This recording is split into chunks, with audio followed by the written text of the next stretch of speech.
to upload it on Arbuzem later. Yes, we are now recording. Okay, hello everyone again. Today we are going to talking about organization, teamwork, and communication, our chapter 7. This is an important topic.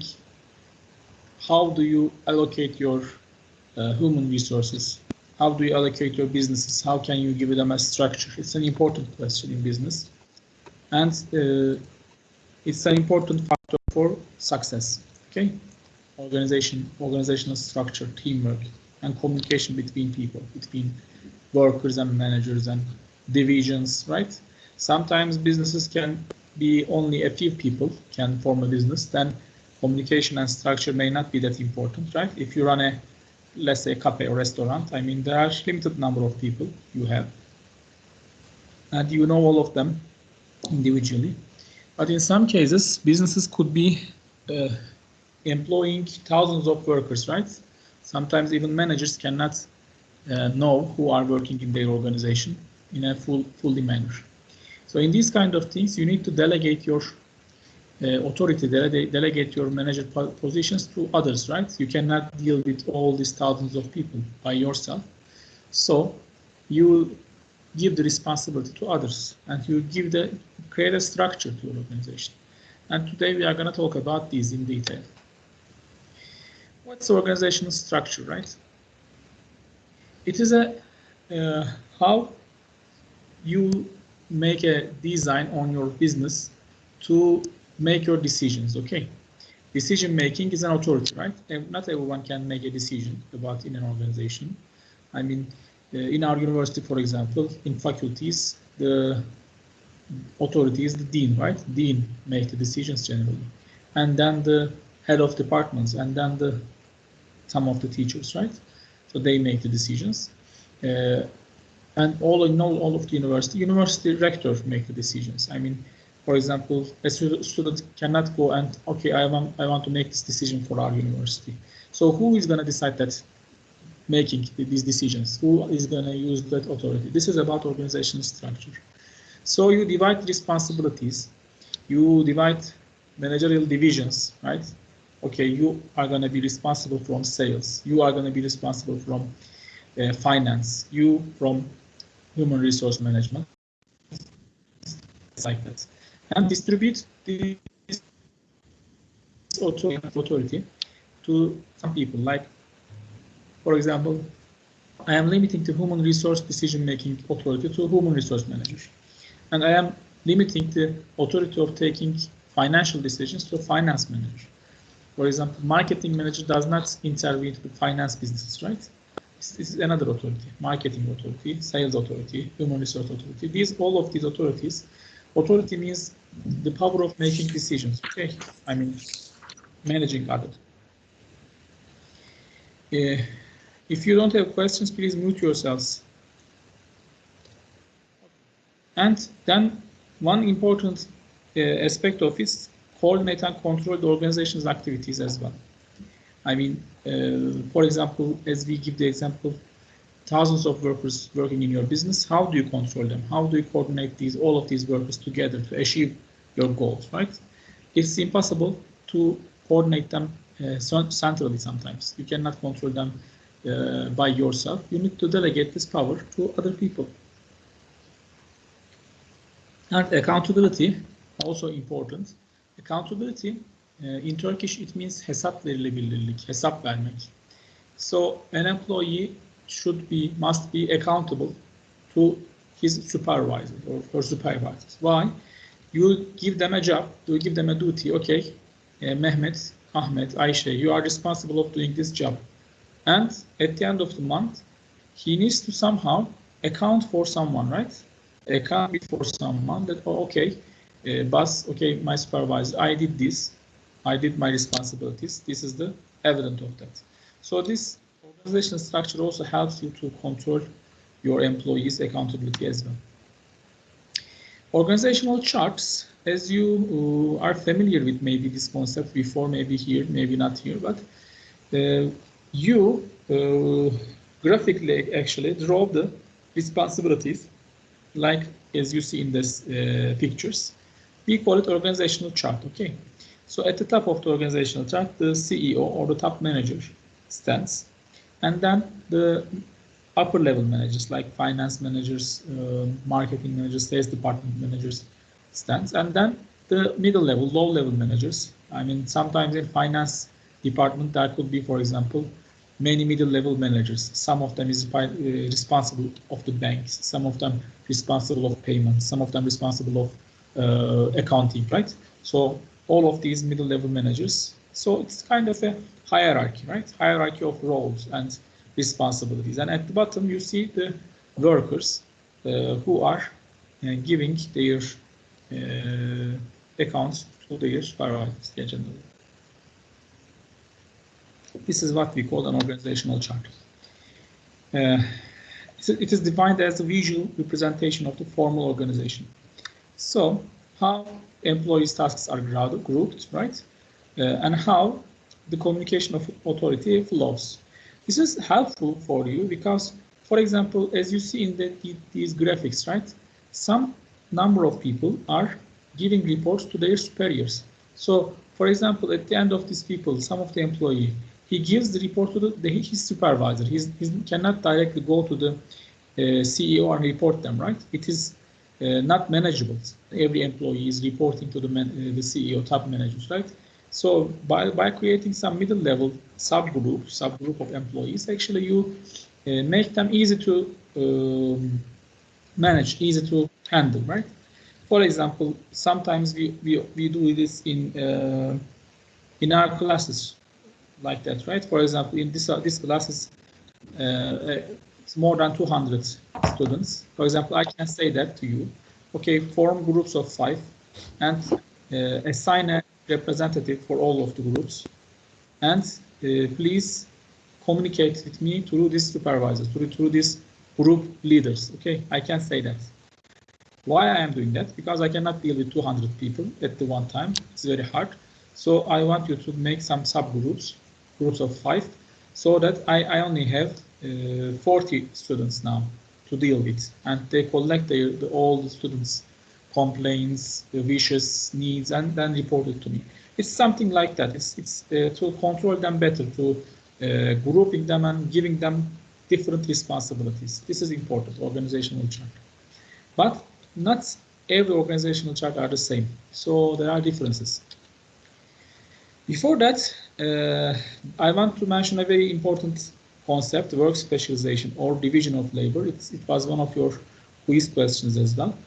It is actually the somehow invention of modern management.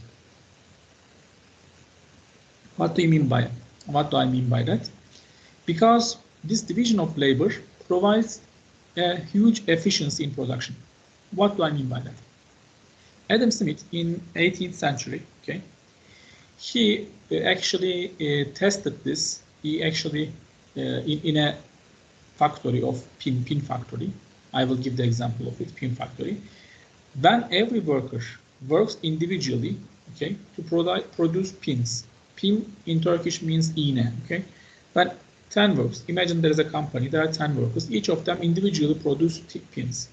They get the raw material individually, they process it individually, they give the end product individually.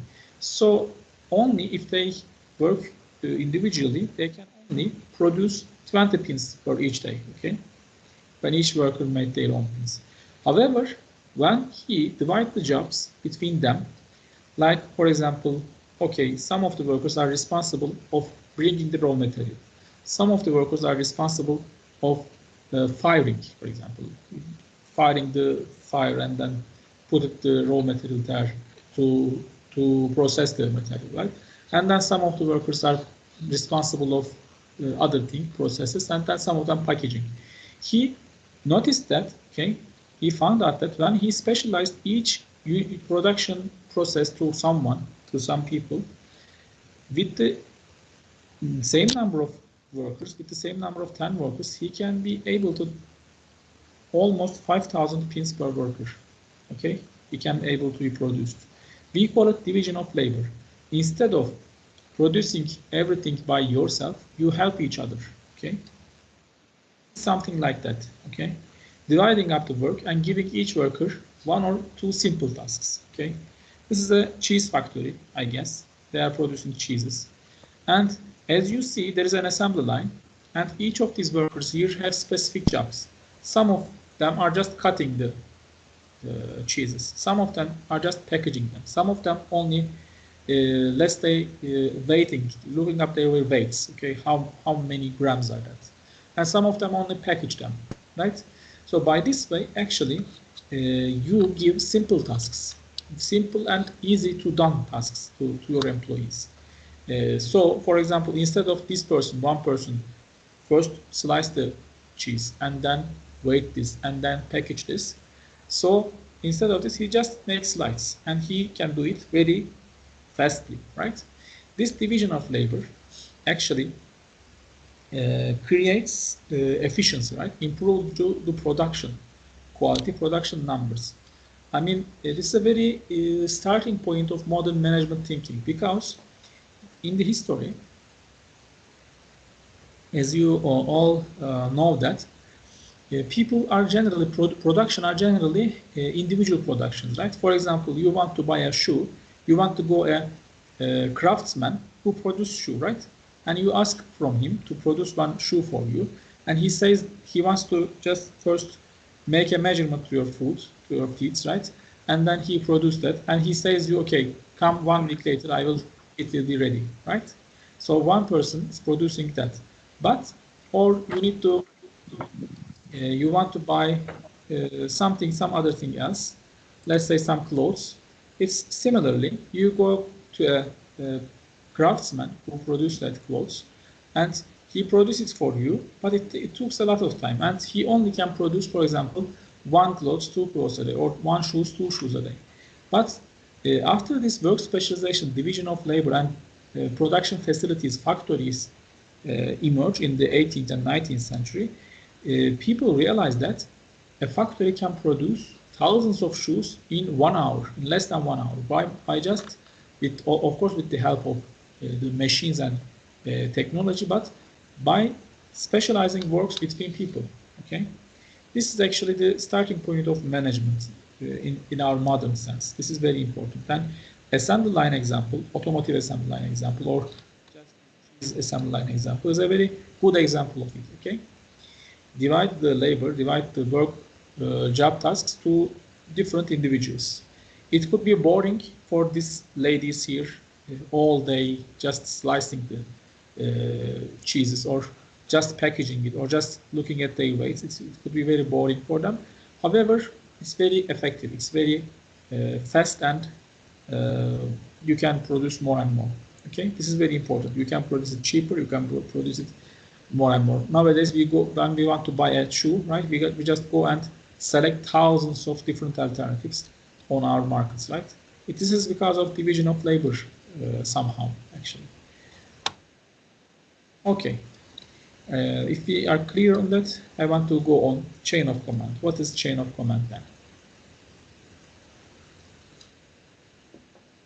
Actually, this is about the authority, chain of command. Who will command whom, right?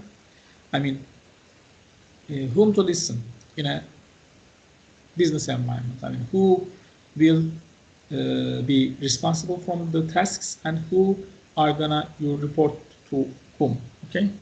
And who has the authority to make official decisions. This is chain of command. So somehow all employees have these 4 different concepts, 4 different specialties. The first one, authority, we talk about this. Actually, we talk about all of them, actually, but let me define them to make it clear for you.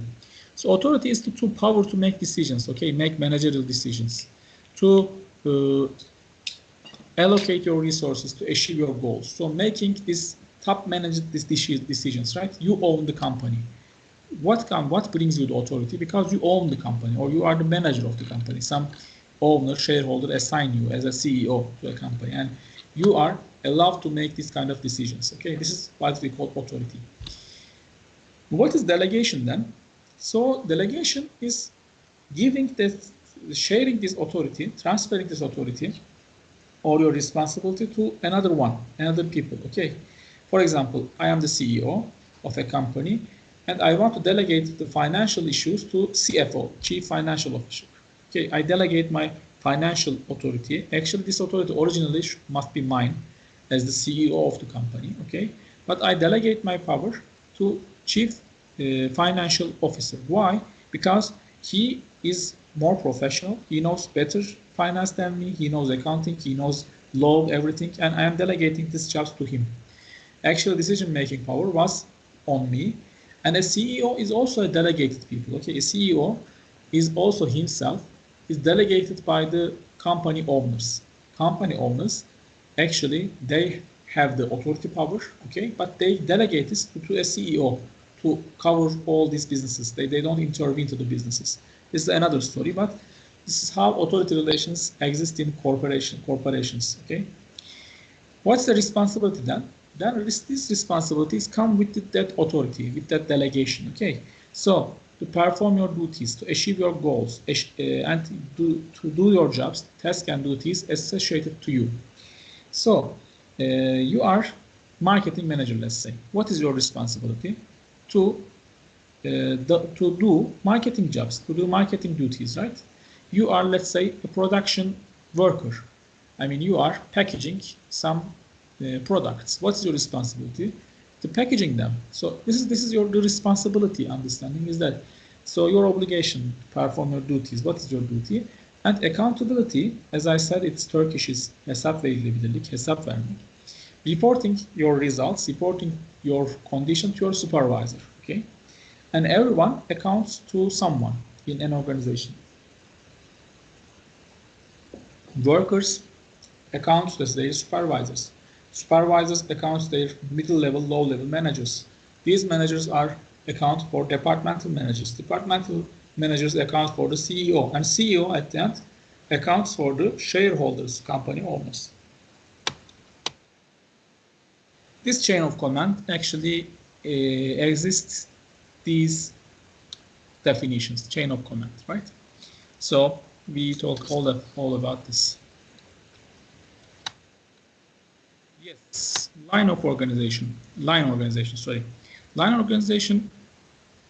and staff organization systems that have clear commands.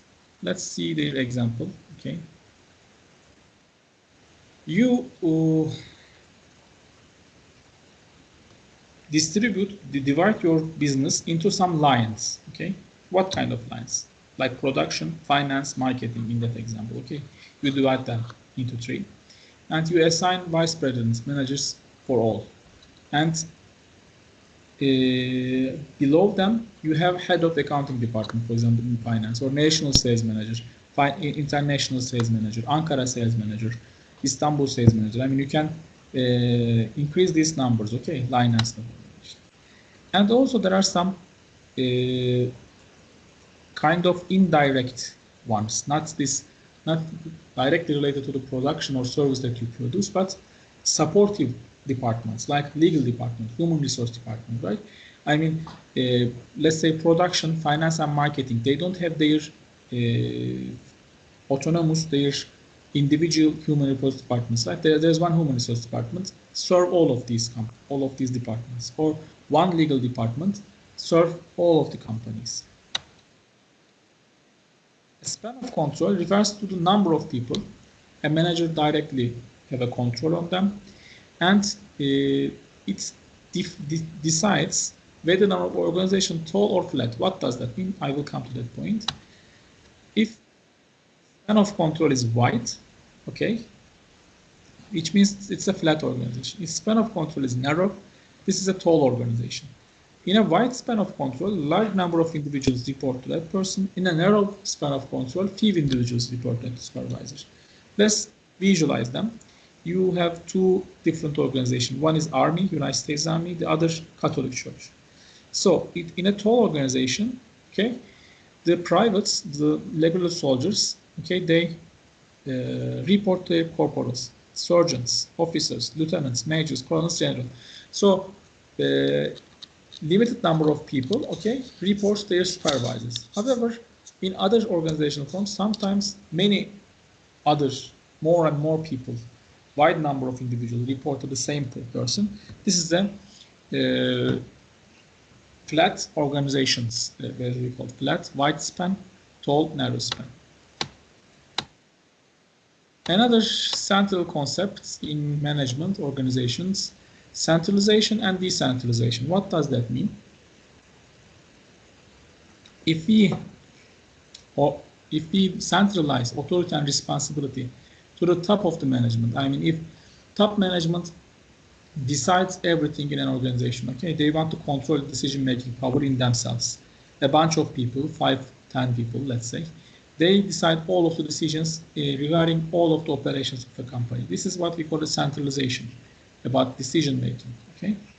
And decentralizations pushes authority to the other people.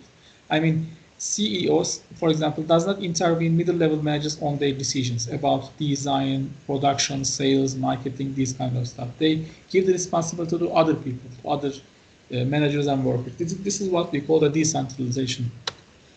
So centralized companies are something like that, okay? At the center of the company, the decision-making, authority and responsibilities used by the top managers generally, but in decentralized ones, there are more than one decision makers in these groups, right? Not everyone can make decisions, but they give the flexibility for the people, for some of the managers, to make the decisions without asking to their supervisors. It's about somehow hierarchy. In mostly, for example, governmental institutions, it's very hierarchical, right? Government institutions always, yes, you need to look up your superior position people. What will he say? I mean, you cannot make a decision yourself. Even you cannot make a decision to spend a very small amount of money, right? In government institutions. For example, let's say I want to buy some new computers to our faculty. I can't decide this, okay? Our dean cannot decide this as well. Our dean needs to ask the permission of the rector to be able to make it purchase, right?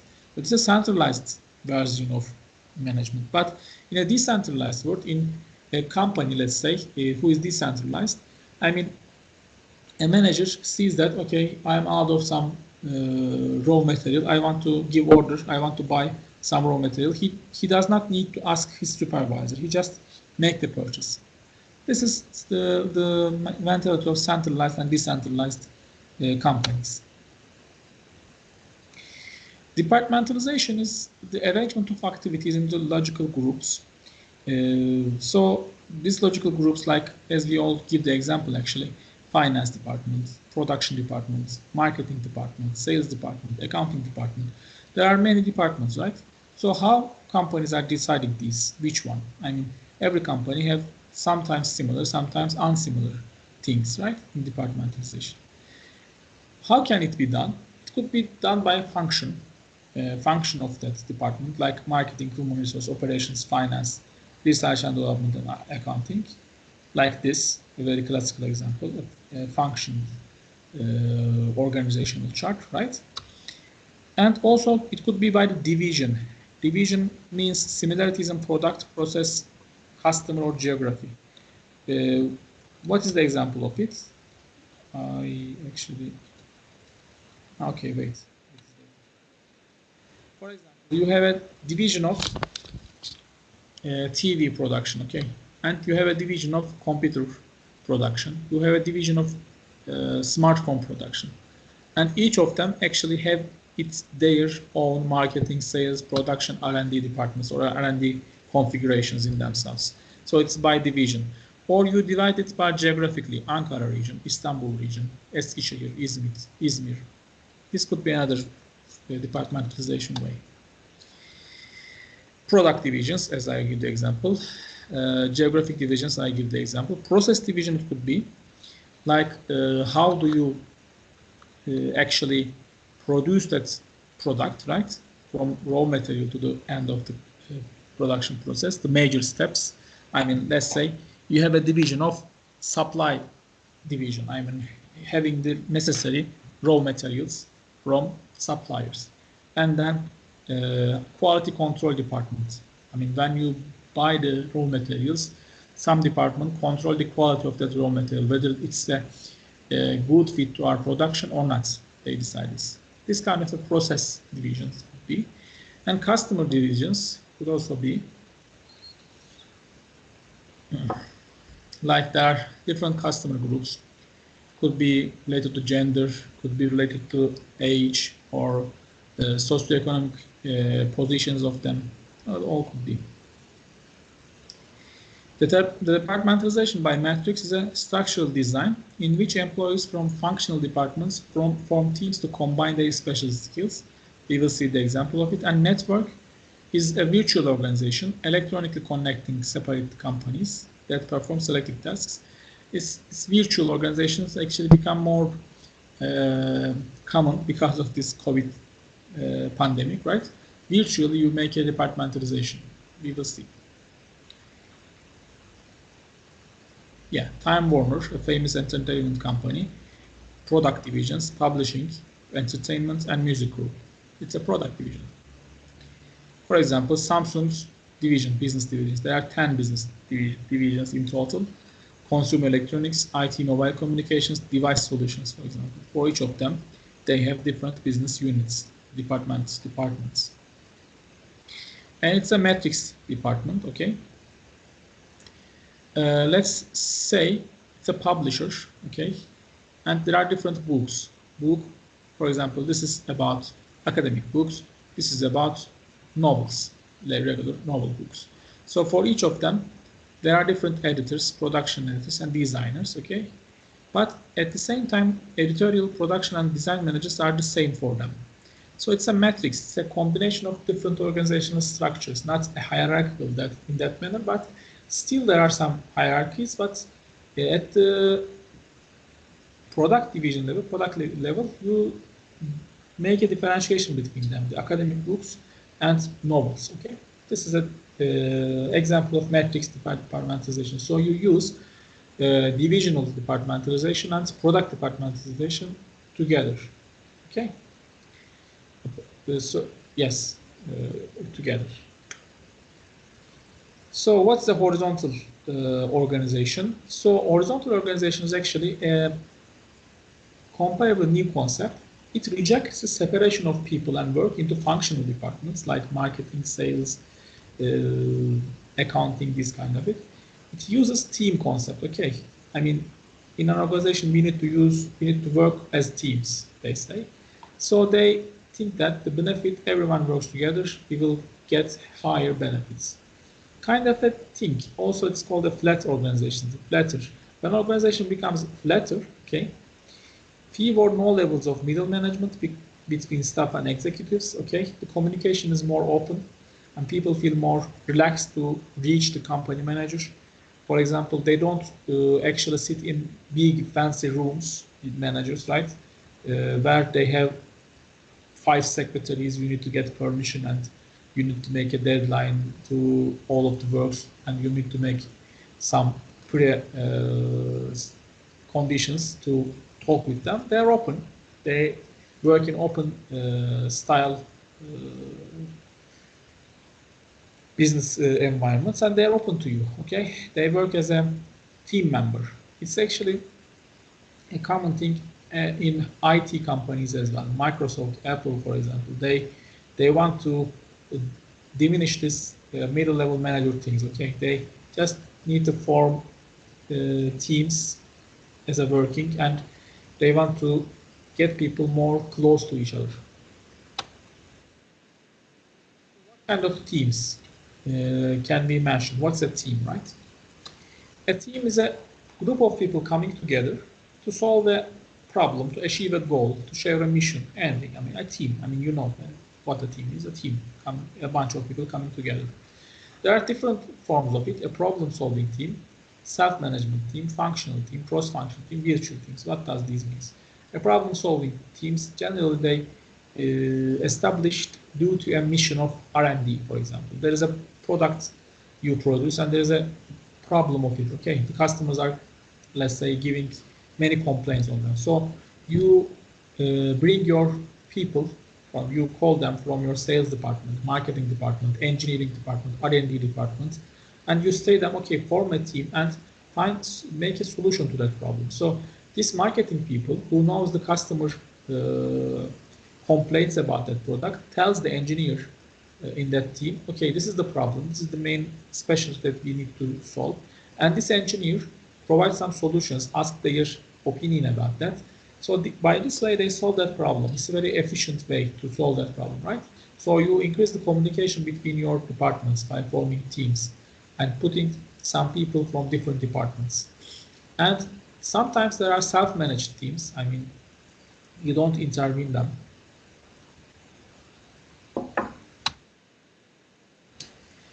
So they manage their own activities and they don't require supervision. So you give them the authority to make decisions regarding their works, regarding their assignments.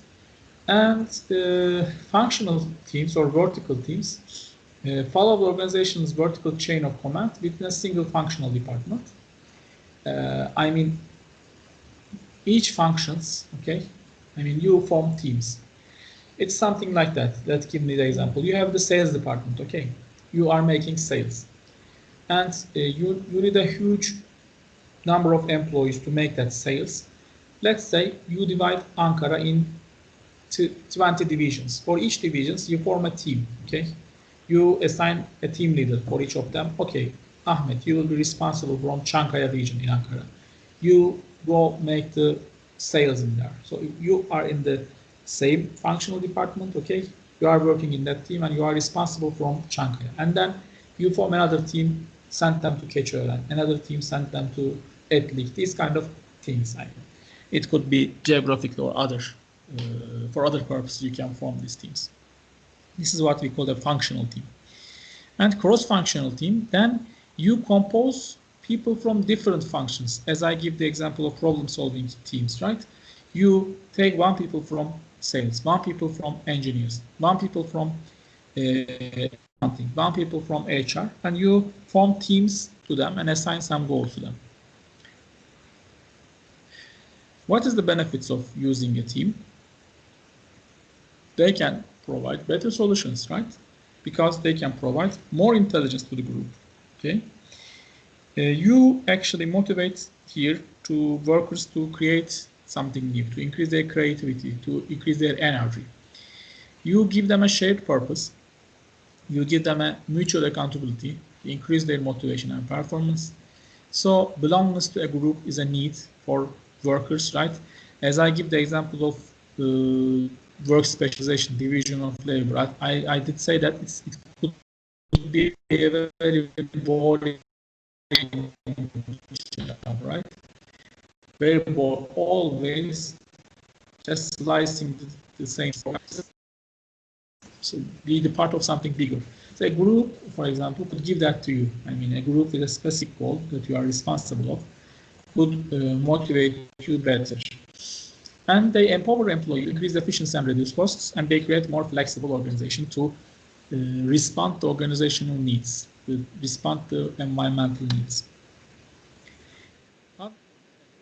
Sometimes it's costly, right?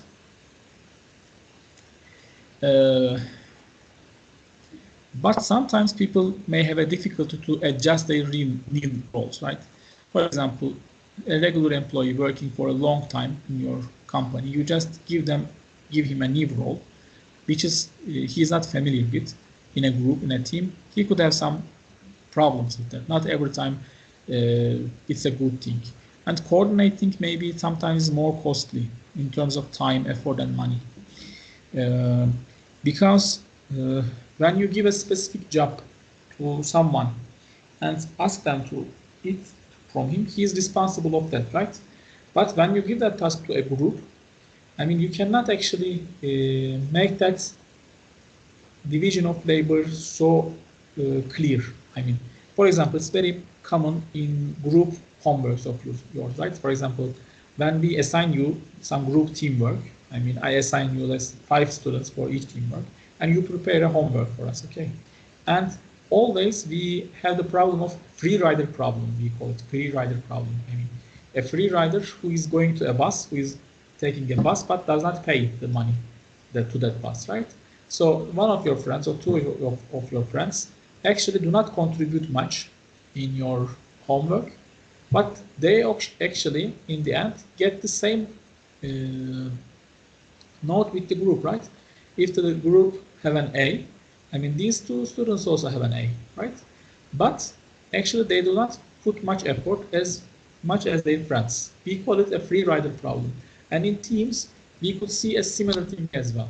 Some of the team members could work very hard, right? But some of them are reluctant to work, are not that hardworking, or are not that efficient, are not that talented to do that. So this could be a problem as well. Sometimes group thinking may result in poor decisions. I mean, who can ensure that when you think in groups, you can make better decisions, right? Or sometimes group pressures could be held, right? You form the group, but that group has a norm. I mean, there are some, for example, experienced workers in that group who is older, who is more older people, and they don't want to accept new innovative things, right? They have somehow preservative in their thinkings. So this could be a problem. So effective means the optimal size is 5 to 12 members, because it's more than 12, it's very hard to control them, right? I mean, if there are more people, how can you control them? 20 people, 20 workers, how do you control them in a team? It's very hard. Structure is a major consideration. How do you form that team? Like, who is the leader? Who is responsible for what? And it needs to satisfy its members and needs for social well-being as well. So you need to be part of that team. I mean, someone should not force you to be part of that team, right? There are 4 possible roles, team member roles defined. One is task specialists, help them reach their goals. Okay, they give them a task, and you want them to complete that. And social emotional, one member roles, who focus on supporting the teams emotionally and socially. I mean, for example, when one of the team members are emotionally in a bad position, you need to also support them, right? Because you're a team. I mean, you need to listen to him or her, you need to solve his problem, you need to support him, okay? And you need to show that you are there for him, these kind of things. Sometimes there are dual roles, more than one role. Task and emotional needs together, okay? I mean, a team leader, for example, at the same time deal with tasks and at the same time deal with emotional individual problems. And as I said, non-participators, free riders, contribute little to the team goals and emotional needs. They just enjoy the team gains, but they don't contribute. These are all team member roles. I mean, people could get some of these roles in their team members.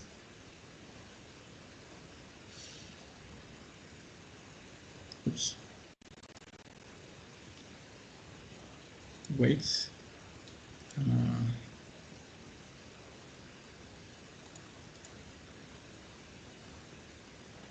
Yes, there are 5 stages of team development. Let me mention this briefly, and then we will finish this lecture. Form, storm, norm, perform, adjourn. Kind of a very classical thing, the team development. So, firstly, forming the orientation and breaking the ice, the team, when you first met the team members. And then you storm. More personalities can become more assertive, conflict and disagreements often arise. So, storm phase, I mean, some team members want to be the leader of the team, for example, but they don't like the others. So there are some discussions, conflicts with each other. And then in the norming phase, the conflicts are resolved, harmony develops, and then you move to perform. Actually, they try to realize their original purpose of being a team. And then adjourn, issues are wrapped up, and the team is dissolved. Like teams are, by the way, yes, they have a limited time of working, right? I mean, a team, for example, could work 1 month, 2 months, 1 year, but at the end, the team is diminished, the team is dissolved. and they go to form new teams, or they go back to their regular jobs, right? What else? Team conflict. Why a team can conflict? There could be a scarce resources and everyone need to wanted to take it. Disagreement about who is responsible for a specific task, poor communication, differences in values, attitudes, and personalities, and maybe there are different goals in the members. I mean, think about your own teams, right? Think about your own. Actually, maybe you don't experience it yet, but I hope in the next years when we go to back our to regular normal lectures, I mean, you will form up groups, you will form up teams, and you will see what I mean by that. I mean, some of the group members would act like a leader of the group, right? And maybe you don't like it. I mean, you will find that it's very. I mean, I don't like him to be like bossing me, right? I want to be the leader. So some of the group members may be reluctant to work. They will be lazy, and you will be getting some conflicts with them. And when deadline is closer to your homework, your assignment, you will have fights, you will have discussions. Maybe some of you will come to lecturer and complain about their team members. So all of these things could occur, could be. How to solve this? First of all, you can avoid this, and most of the team members do that. If someone is really want to take the role of boss in a group, in a team, you just avoid them. Okay, just take it, and you will be the boss. I don't care. Or you can diffuse it. You can redesign team. I don't want to work with that team. I don't want to work with you. I want to work with some new people. You can change your team. And confrontation, you work through the conflict. You make an agreement with them. Okay, we solve the problem with him. Yes, this is the end. Any questions about team, organization charts, communication?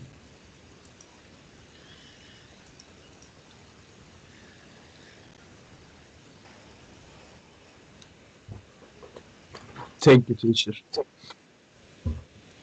I thank you. Then I'm stop recording. Thank you for this.